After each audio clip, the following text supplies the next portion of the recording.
बिस्मिल्लाहिर्रहमानिर्रहीम, अस्सलाम वालेकुम। कल से आप देख रहे हैं नवाज शरीफ के फ़ैसले के ऊपर बातचीत हो रही है, लेकिन मैं इस वीडियो में आपके सामने 9 सफ़ात पे मुश्तमिल जो फ़ैसला है उसका मुकम्मल मतन रखने जा रहा हूँ। और इसमें क्या वजूहात बताई गई हैं, नवाज शरीफ को क्यों 5 बार भगोड़ा करार दिया गया है, इन तमाम चीज़ों पर बात करते हैं। 23 जून को ये फ़ैसला महफूज हुआ था, 24 जून को ये फ़ैसला सुनाया गया है, आज है 25 जून वैसे। अच्छा, तो इसमें 14 पैराग्राफ हैं, 9 सफ़ात हैं। इसमें लिखा गया है कि नवाज शरीफ की जानिब से कोई पेश नहीं हुआ, क्योंकि कोई पेश हो भी नहीं सकता था। नवाज शरीफ मफरूर हैं, इश्तिहारी हैं, भागे हुए हैं, पाकिस्तान से फ़रार हैं, भगोड़े हैं और मतलूब है पाकिस्तान के इदारों को। इसलिए जब कोई मफरूर हो जाता है तो उसका राइट ऑफ ऑडियंस ख़त्म हो जाता है। उसकी जानिब से पाकिस्तान की किसी अदालत में कोई वकील पेश नहीं हो सकता। और एक ही सूरत है उसके बाद कि वो पाकिस्तान अगर सरेंडर करे, ख़ुद को कानून के हवाले करे, तो तब उसको जो है वो उसके वकील को सुना जा सकता है। जबकि नैब की जानिब से additional prosecutor general Jahanzeb Bharwana, deputy prosecutor general NAB Imranul Haq Khan, deputy prosecutor general Sardar Muzaffar Abbasi, special prosecutor general Naeem Tariq Sanghera, Syed Jalal Hussain पेश हुए। वैसे इरफान बुल्ला साहब का नाम यहाँ पर नहीं है, लेकिन वो इरफान बुल्ला साहब जो है वो भी वहाँ पर मौजूद रहे। दौरान समात अदालती मोमिन Azam Nazeer Tarar, advocate Hasan Nawaz Makhdoom, barrister Asadullah Chattha, barrister Hammad Masood, Syed Faisal Qadir Shah और उस्मान घुम्मन एडवोकेट पेश हुए। पैराग्राफ नंबर 1 में लिखा गया है कि अपील कुनिंदा मियां मोहम्मद नवाज शरीफ को केस के ट्रायल के बाद एहतसाब अदालत नंबर 1 ने 6 जुलाई 2018 को सज़ा सुनाई, जिसके बाद उन्होंने ये अपील दायर की और ये अपील दायर की। एवनफील्ड की बात हो रही है। अपील दायर की और उनकी सज़ा मुअत्तल करते हुए उनको ज़मानत पर रिहा कर दिया गया। लेकिन जब केस समाअत के लिए मुकर्रर किया गया तो वो अदालत के सामने पेश नहीं हुए। इसके बाद उन्हें अदालत में पेश होने के हवाले से तमाम कानूनी तकाज़े पूरे करने के बाद इस अदालत की तरफ से मफरूर और कानूनी भगोड़ा करार दिया गया था।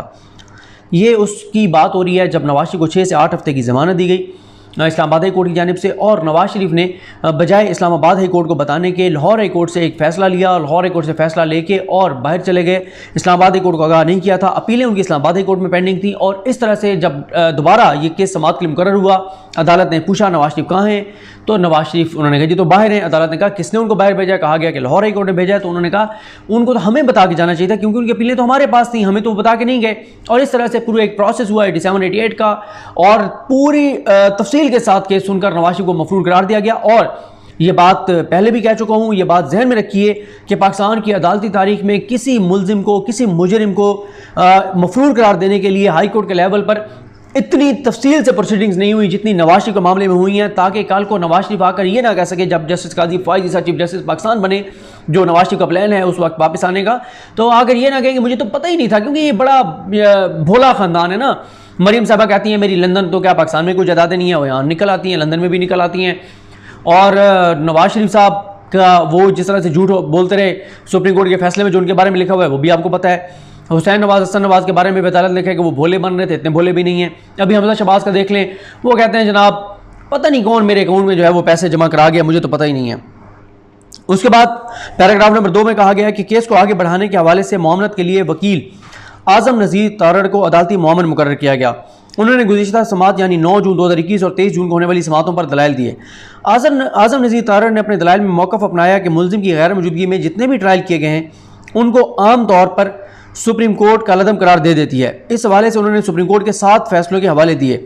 आगे उन फैसलों का भी लिखा हुआ है। आज़म नज़ीर तारड़ ये कहते हैं कि जब ट्रायल हो रहा होता है किसी मुलजिम का, और अगर इस दौरान वो भाग जाता है, फ़रार हो जाता है, तो उसके अगर गैर मौजूदगी में ट्रायल उसका जारी रहे तो अदालत उसको कालअदम करार दे देती है। उसकी गैर मौजूदगी में ट्रायल नहीं हो सकता। लेकिन मुशर्रफ केस में हमने देखा ट्रायल हुआ, सज़ा भी सुनाई गई। वो जस्टिस वकार सेठ ने सज़ा भी सुनाई थी मरहूम ने, जिसमें उन्होंने कहा था कि मुशर्रफ की लाश को घसीट के लाया जाए, डी चौक पर लटकाया जाए।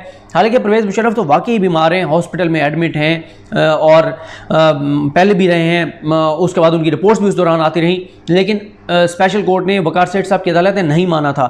और वकार सेठ साहब के फैसले पर आपको पता है ये सारा तबका को जो नवाज शरीफ को बचाना चाहता है, इन्होंने कितनी छलांगें मारी थी और कितना जश्न मनाया था कि कितना अच्छा फैसला है जो मुशर्रफ की गैर मौजूदगी में आया। और अब नवाज शरीफ का भी यही हम कहते थे कि यार जो मुशर्रफ के केस में आपने किया वो नवाज शरीफ के केस में कर दें, इसके भी आप मेरिट्स पे चलाएं और इसका फैसला करें। उसके बाद आज़म नज़ीर तारड़ साहब ने मज़ीद कहा कि अपील ट्रायल ही का तसलसल होती है और इसलिए अपील कुनिंदा की गैर मौजूदगी में नहीं सुनी जा सकती।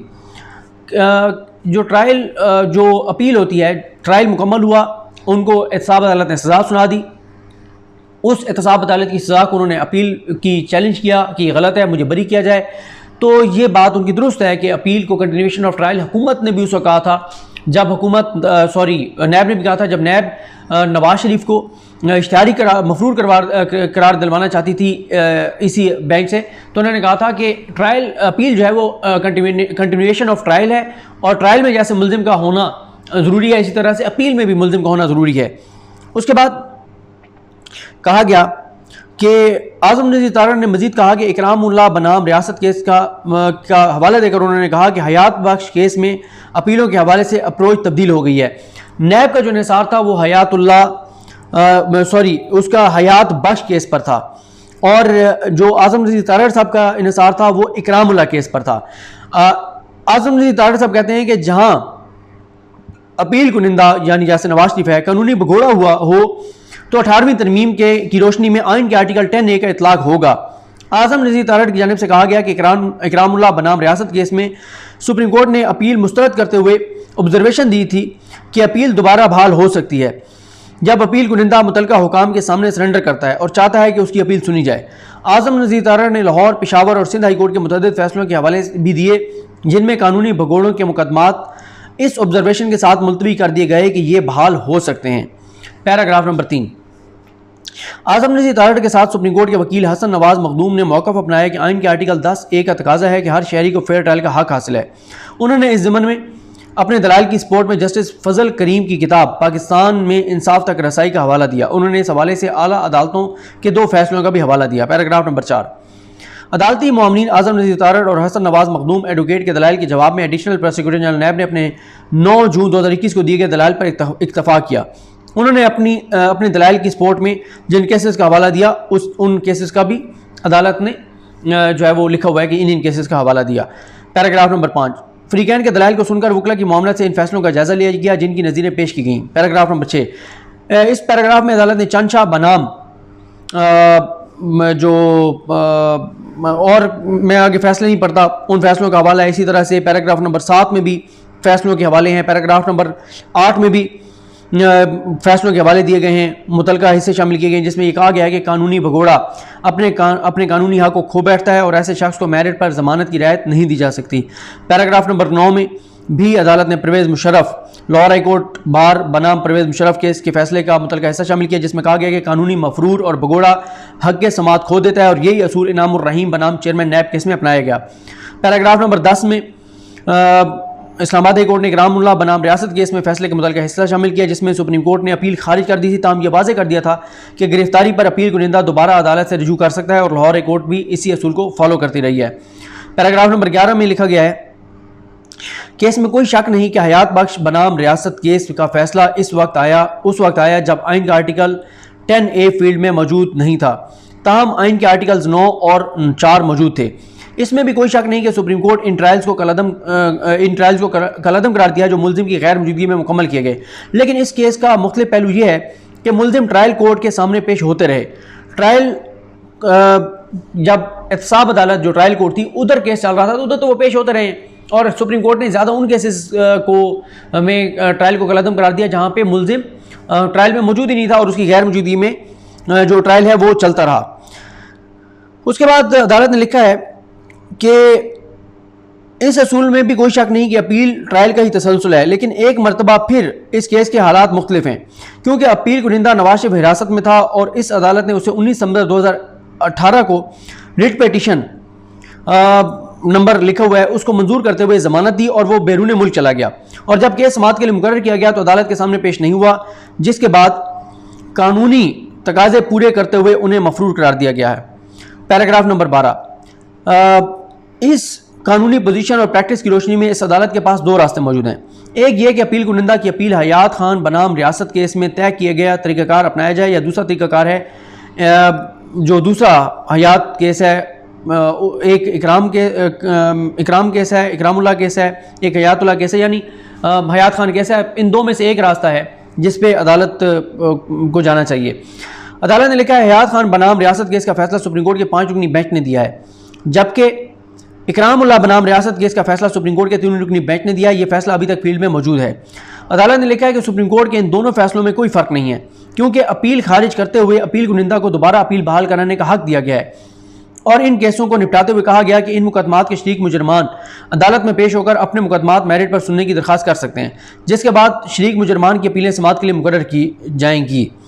हाई कोर्ट ने अपने फैसले में करार दिया है कि सुप्रीम कोर्ट के वकील हसन नवाज एडवोकेट की जानिब से आइन के आर्टिकल 10A पर बहुत ज़्यादा जोर देकर कहा गया है कि हर शहरी को फेयर ट्रायल का हक ज़रूर मिलना चाहिए। इस ज़मन में आइन के आर्टिकल 10A शहरियों के दीवानी हकूक और जिम्मेदारियों या अगर इसके खिलाफ कोई फौजदारी इल्ज़ाम है तो इस सूरत में फेयर ट्रायल का हक और मुनासिब तरीक़ाकार फराहम करने को यकीनी बनाता है। लिखा गया है अदालत की जानिब से कि हयात खान बनाम रियासत केस में सुप्रीम कोर्ट ने ऑब्जर्वेशन दी है कि सुप्रीम कोर्ट पर यह पाबंदी नहीं है कि वो किसी ऐसे शख्स की फौजदारी अपील निपटा नहीं सकती जिसने अदालती अमल का गलत इस्तेमाल किया हो। यानी सुप्रीम कोर्ट अदालती अमल का गलत इस्तेमाल करने वाले शख्स की फौजदारी अपील भी ख़त्म करने का इख्तियार रखती है। अदालत ने यह फैसले में लिखा है, यह भी कहा है कि आइन में या कवायद में ऐसी कोई चीज़ मौजूद नहीं है जो अदालत को मजबूर किया जाए कि वो उस शख्स की अपील मेरिट पर खारिज करे जिसने इंसाफ से फरार की राह का इंतखाब किया या उसने अदालती हुक्म अदूली की हो या उस अदालत के अहकाम मानने से इनकार किए हों जिससे उसने खुद इंसाफ मांगा हो। इसके बाद अदालत ने लिखा है कि अपील कुनिंदा को फेयर ट्रायल दिया गया और अब इस अपील की समाअत के वक्त वो इंसाफ से मफरूर हो चुका है। ये नवाज शरीफ बात हो रही है। इस मौके पर आइन के जिस आर्टिकल का हवाला दिया जा रहा है इसका उसे कोई फ़ायदा नहीं है। अदालत ने लिखा है कि मियां नवाज शरीफ को फेयर ट्रायल का मौका दिया गया क्योंकि ट्रायल कोर्ट ने उन्हें सुना, इस्तग़ासा के गवाहान पर जरा का मौका दिया गया और मुनासिब ट्रायल के बाद उनको सज़ा सुनाई गई। वो जमानत पर होने के बावजूद बैरून मुल्क चले गए और बगैर किसी जवाज़ और बुनियाद के इस अदालत के सामने पेश नहीं हुए और बहुत सी पेशों पर गैर हाजिर रहे, जिसके बाद अदालत के पास इसके अलावा कोई ऑप्शन नहीं था कि ज़ाब्ता फौजदारी 1898 के तहत दिया गया कानूनी तरीक़ाकार अपनाते हुए उन्हें कानूनी भगोड़ा करार दिया जाए। पैराग्राफ नंबर 13 सेकंड लास्ट, अदालत ने यह भी करार दिया कि चूंकि अपील कुनिंदा कानूनी भगोड़ा है इसलिए इस अदालत के सामने हक के समाअत खो चुका है और इसलिए हमारे पास इसके अलावा कोई रास्ता नहीं है कि उसकी अपील खारिज या मुस्तरद करें। पैराग्राफ नंबर 14, हाई कोर्ट ने अपने फैसले के आखिरी पैराग्राफ में करार दिया है कि ऊपर दी गई वजूहात की बिना पर नवाज शरीफ की अपील मुस्तरद की जाती है। जब नवाज शरीफ मुतल्लिका अथॉरिटी के सामने सरेंडर करेंगे या गिरफ्तार कर लिए जाएंगे तो वो अपील का मेरिट पर फैसला कराने के लिए एक दरख्वास्त दायर कर सकते हैं। अदालत ने ऑब्जर्वेशन दी है कि जब भी नवाज शरीफ की तरफ से ऐसी कोई दरख्वास्त दायर की जाएगी तो इस दरख्वास्त का फैसला कानून के मुताबिक किया जाएगा। ये उस फैसले का मुकम्मल मतन है जिसमें आपने सुना कि किस बुनियाद पर अदालत ने नवाज शरीफ की ये जो अपीलें हैं वो मुस्तरद की, अदम पैरवी की बुनियाद पर, मेरिट्स पर नहीं की। और मेरिट्स पर और अदम पैरवी की बुनियाद पर इसका फ़र्क क्या है, इस पर शहर इक़्तिदार में हम तफसील से बात कर चुके हैं। कल जो हमने वीडियो की थी, हुकूमत भी ये चाहती थी और नैब भी ये चाहती थी कि नवाज शरीफ की अपीलें जो है वो मेरिट्स पर जो है वो मुस्तरद होनी चाहिए, ताकि जब यहाँ से फैसला आएगा 1 माह का टाइम होगा, नवाज शरीफ पाकिस्तान वापस नहीं आएंगे, 1 माह गुजर जाएगा, सुप्रीम कोर्ट से भी ये फैसला फाइनल हो जाएगा, फिर सुप्रीम कोर्ट में अपील नहीं हो सकेगी, नवाज शरीफ के लिए मुश्किलात हो जाएंगी। अब उसके लिए आसान है, उसके गैर मुअय्यन मुद्दत के लिए ये अपीलें जो अदम पैरवी पे एक तरह से खारिज हुई हैं, जब वो आएँ साल बाद, 2 साल बाद, 10 साल बाद वो अपीलें बहाल करवा सकते हैं। तो इसलिए ये कभी इम्कानात हैं कि नैब जो है वो इसको सुप्रीम कोर्ट ऑफ पाकिस्तान में चैलेंज करेगी ताकि सुप्रीम कोर्ट से इससे मुख्तलिफ फ़ैसला लेने की कोशिश की जाए। मुझे अपनी दुआ में याद रखें। लेकिन हम सबका हमें नसरो। अल्लाह हाफ़िज़।